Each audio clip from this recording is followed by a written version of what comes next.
Hello students, आज की इस लेक्चर में हम बात करेंगे डीपीएसपी की, मतलब directive principles of state policy की। DPSP are guidelines in the Indian constitution that help the government make policies and laws for the welfare of the peoples. मतलब ये कुछ गाइडलाइंस होती है जिनको हमारे भारतीय संविधान में दिया गया है, जो कि पॉलिसी मेकिंग के अंदर, लॉज मेकिंग के अंदर हेल्प करती है गवर्नमेंट की for the welfare of the people. ये लीगली एनफोर्सिएबल नहीं होती, मतलब आप कोर्ट के पास नहीं जा सकते।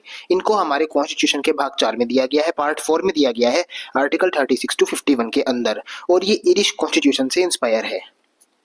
अब बात की जाए इनके की फीचर्स की, तो इसके अंदर economic justice, social welfare, protection of children and youth, equal pay for equal work, promotion of education and health, protecting of the environment, promotion of international peace को लेकर बात की गई है। इनको आप डिटेल में पढ़ सकते हैं। अब बात करते हैं आर्टिकल 36 टू 51 की। आर्टिकल 36 के अंदर जो है स्टेट की डेफिनेशन दी गई है, एंड इसके अंदर बताया गया है कि ये पार्ट 4 के अंदर है डीपीएसपी हमारे कॉन्स्टिट्यूशन के, एंड जो पार्ट 3 है उसके अंदर फंडामेंटल राइट्स आ जाती है। आर्टिकल 37 बताता है कि डीपीएसपी जो है वो अनएनफोर्सिएबल है, मतलब वो एनफोर्सिएबल नहीं है बाय द कोर्ट।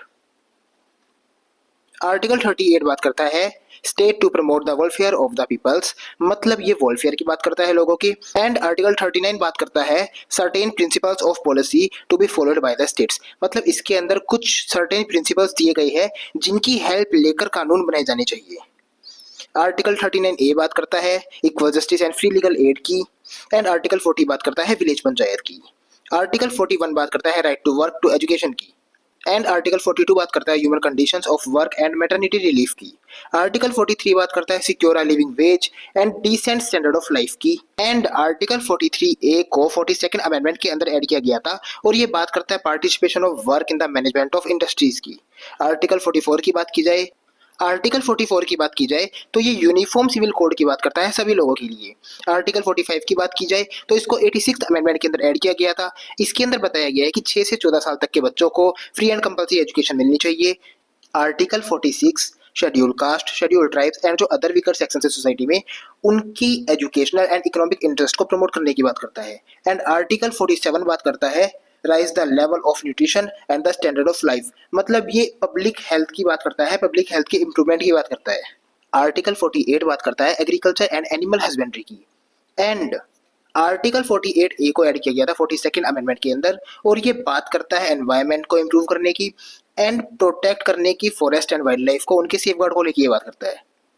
बात की जाए आर्टिकल 49 की, अब बात की जाए आर्टिकल 49 की, तो ये प्रोटेक्ट करने की बात करता है monuments and places of artistic और हिस्टोरिक इंटरेस्ट की, मतलब जो भी हमारा हिस्टोरिक इंटरेस्ट है, जो भी हमारा इतिहास रहा है, उसके अंदर जो भी हमने चीज़ें बनाई है, जो भी प्लेसेस है, उनको प्रोटेक्ट करने की ये बात करता है। आर्टिकल 50 की बात की जाए तो ये सेपरेट करता है जुडिशरी को एग्जीक्यूटिव से। आर्टिकल 51 प्रमोट करता है इंटरनेशनल पीस एंड सिक्योरिटी को। अब बात करते हैं कैटेगरीज ऑफ डीपीएसपी की, मतलब डीपीएसपी को 3 कैटेगरीज के अंदर डिवाइड किया गया है। फर्स्ट कैटेगरी है हमारी सोशलिस्ट प्रिंसिपल्स, सेकंड है गांधीयन प्रिंसिपल्स, थर्ड है liberal intellectual principles.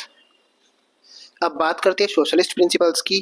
These principles aim to promote social and economic equality and welfare, मतलब ये प्रमोट करते हैं सोशल एंड इकोनॉमिक इक्वलिटी को एंड वेलफेयर को, मतलब लोगों के कल्याण की बात करता है ये। इसके एग्जांपल्स है equal pay for equal work, right to work, education and public assistant, living wage for workers, protection of weaker sections, etc. It's include Article 38, 42, 39, 43, 39A, 43A, 41, 47। ये सभी आर्टिकल्स इसके अंदर आ जाती है, मतलब सोशलिस्ट प्रिंसिपल्स के अंदर। अब बात की जाए गांधीयन प्रिंसिपल्स की, these principles reflect Mahatma Gandhi idols, मतलब ये रिफ्लेक्ट करता है महात्मा गांधी के आइडल्स को, एंड ये फोकस करता है रूरल डेवलपमेंट के ऊपर एंड सेल्फ सफिशिएंसी के ऊपर।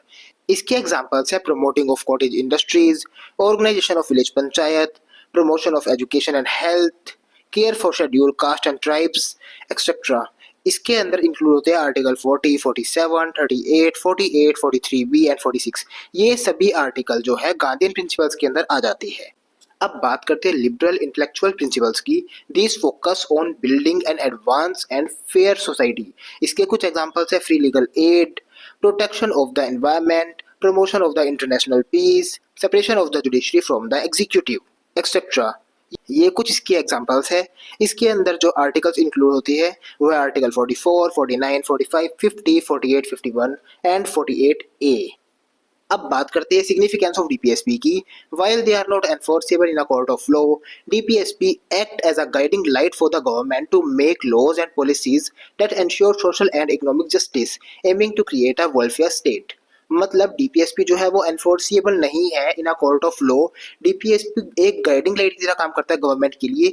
ये हेल्प करता है गवर्नमेंट की लॉ मेकिंग के अंदर, पॉलिसी मेकिंग के अंदर, और ये इंश्योर करता है सोशल एंड इकोनॉमिक जस्टिस, और इसका जो एम है वो है एक वेलफेयर स्टेट को बनाना। आज का लेक्चर यहाँ पे खत्म होता है। अगर आपको कोई भी डाउट है इस टॉपिक से रिलेटेड तो आप कमेंट कर सकते हैं, और अगर आपको किसी भी पर्टिकुलर टॉपिक के ऊपर वीडियो चाहिए तो आप वो टॉपिक कमेंट कर सकते हैं, आपको 100% रिस्पॉन्स मिलेगा।